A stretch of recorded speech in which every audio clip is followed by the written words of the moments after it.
I sound like The Grudge. Wow. No, I don't think they're gonna like that. Okay. 5, 4, 3, 2, 1. Hello, everyone. Welcome back to Hot Podcast News. This is Coffee Time, and as always, every Thursday we bring you that hot podcast news that not the majority of the media is covering. That needs to be covered here. So today we're gonna be talking about the death and execution of a world champion wrestler that supported his country in one of the harshest sports ever and brought back a medal, Navid. He was a wrestler that knowingly knew, well, that's like repetitive, huh? That knew he was going to the possibility of being executed by protesting in 2018. And he was captured, he was wrongly accused, he was tortured to accept allegations against him that he murdered a worker for a water and gas plant, but that worker and identity has never been known to the public. In the video that was shown of evidence to condemn him to death, to be hung in front of everyone or be tortured and hung, that which took place on September 12th. Uh, he was tortured to accept these things. And then recently, well, before his death, he wrote letters explaining to his family that and everything, what was going on. Him and his three brothers went to a protest. They were being tortured to accept these allegations against them. And the regime of Iran just wanted to make an example out of the young fellow. But the main theme of the podcast today is would you protest if you knew it meant you were going to die? So, Justin, let's go for it.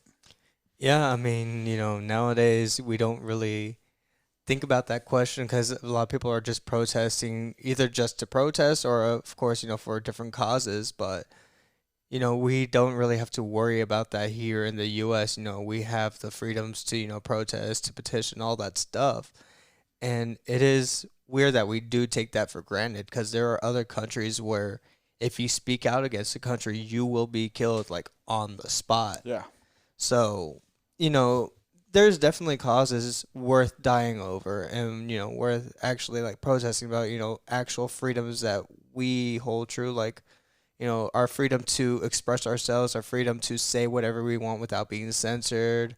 My biggest thing is the right to, bear arms and everything like that. So those are definitely causes that would be worth dying for, in my opinion. Like, it'd be terrifying, but if you knew, like, doing this was going to help, your children, their children's children, live a better life and, escape whatever, like, constraints that they had that where you're protesting, then it'd be worth it. A lot of people back in the day did die for these things because, like the Civil Rights Act, there was people that did die. They were Mm-hmm. beaten to death, they were dragged, and it's for something that they truly believed in and something that they knew, like, this is right, like, this is worth sacrificing almost everything for.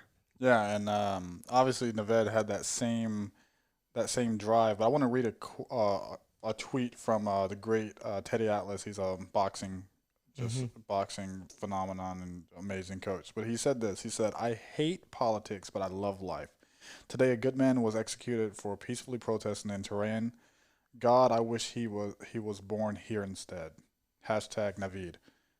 Dude, that resonates so hard with me where I can't even, well, it resonates in a way, but I can't even understand it because, I was born an American Mm-hmm. citizen. I was born with these freedoms, these rights, and sometimes I know I take advantage of them. I Yeah. know that I can just say, well, I am making up an excuse about this, or I'm like, oh, that's infringing on my rights. David didn't have that choice. Mm-hmm. He knew his rights. He didn't have any rights, so he's protesting against the regime over there in the Middle East, and he knew that he was going to be executed. The possibility. Yeah.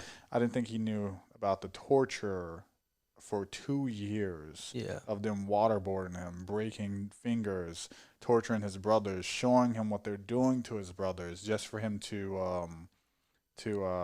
Accept the accept charges. the charges against him, Yeah. so the government could um legitimized the execution of this young man. Mhm. And what's furthermore just so dark here, they had granted him a phone call because since the president got involved, you guys didn't know Dana White got involved. He's the president of the UFC, and he called upon his friend Donald Trump to see what he can do. Donald was, or the president of the United States was very honest. He's like, look, there's not much I can do, but I'll make some calls and see what happens.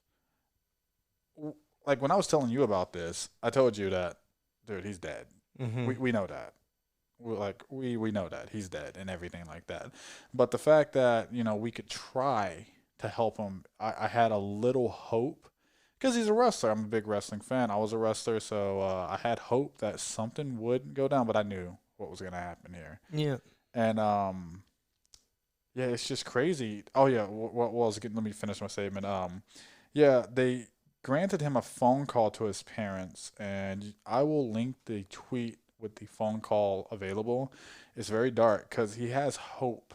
He's happy because they allowed doctors to come see him because they were getting so much press around the world. Doctors can see him, to see him and his brothers, check him out. They had about 15 different documents documenting all the injuries and everything like that. And the media over there was saying that they're unharmed and everything like that. And he was basically saying that it's all a lie. We've been tortured in his letters and everything.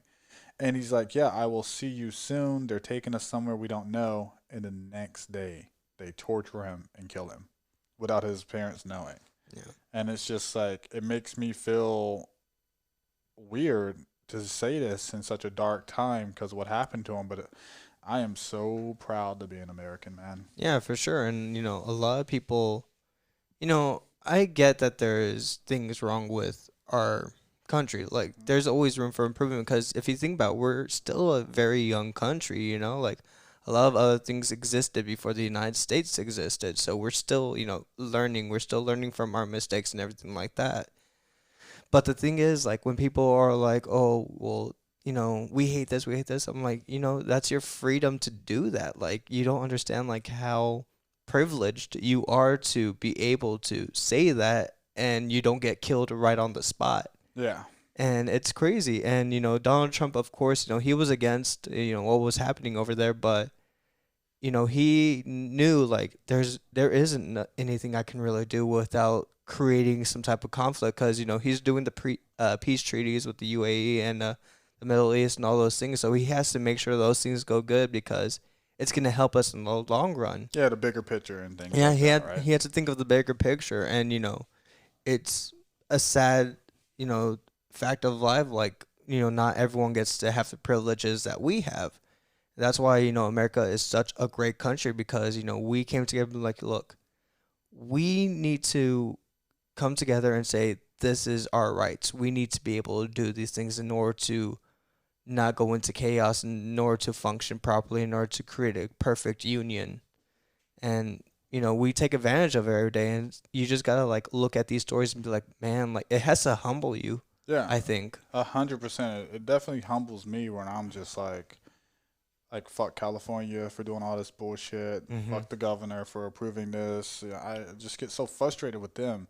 But then you have to put yourself in a weird way. It was like when I read the whole story and I was just following to see if there was any way that we could have saved this. I say young man because he's 26. I'm 25. You're Yeah. 27, right? Yeah, I'm 27. Dude, we were all executed basically. Yeah. It's insane for just doing something that we see every day Mm-hmm. since the George Floyd thing, right? Yeah, yeah. Well, protests has been happening, but really the wave Mm-hmm. and then turned into tsunami with George Floyd of people protesting. You would think like, man, it'd be a different world if like everyone was Navid right now and just being tortured for standing Yeah. up for something that they believe in and everything like that. So, like I said, I am blessed to be an American and born in this country. I hate that I have to read a story to remind me of that in a way because I get so caught up in just the wrong and what I see that's not just in the world of like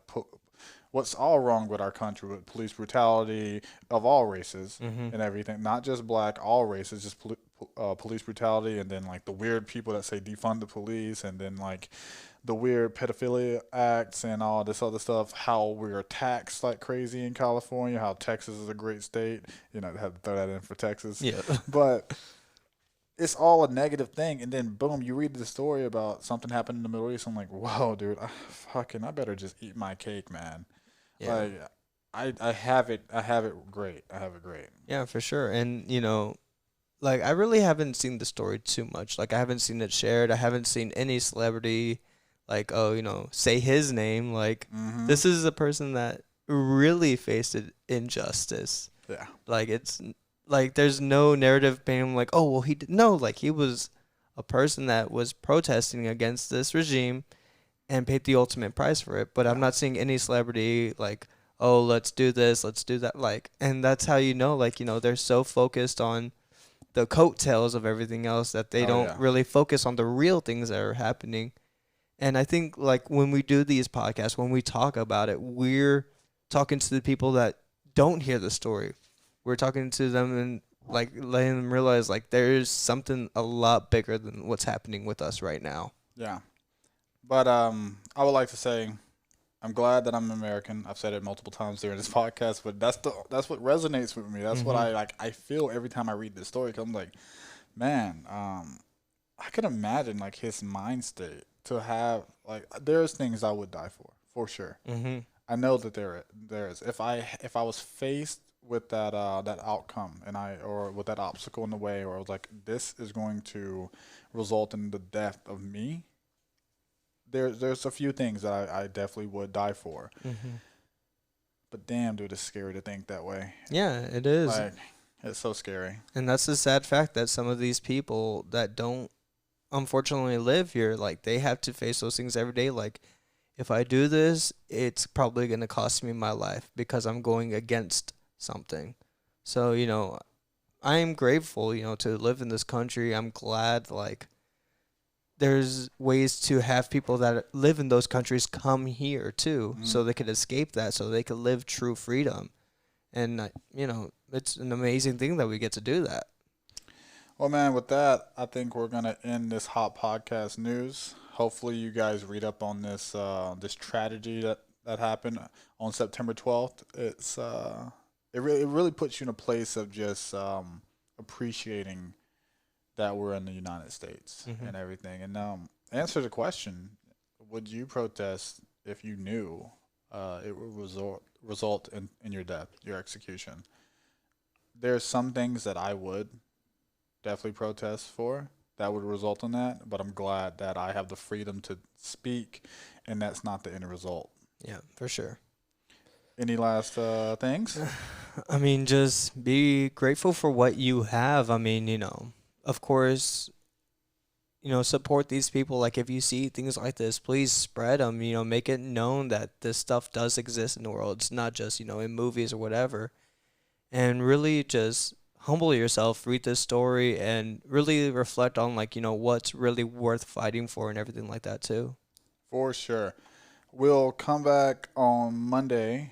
We have this, how are we going to do that? We're going to post it in the Facebook group, or, because that's a little different, right? Yeah, for sure. I think we can go Facebook and the gaming thing.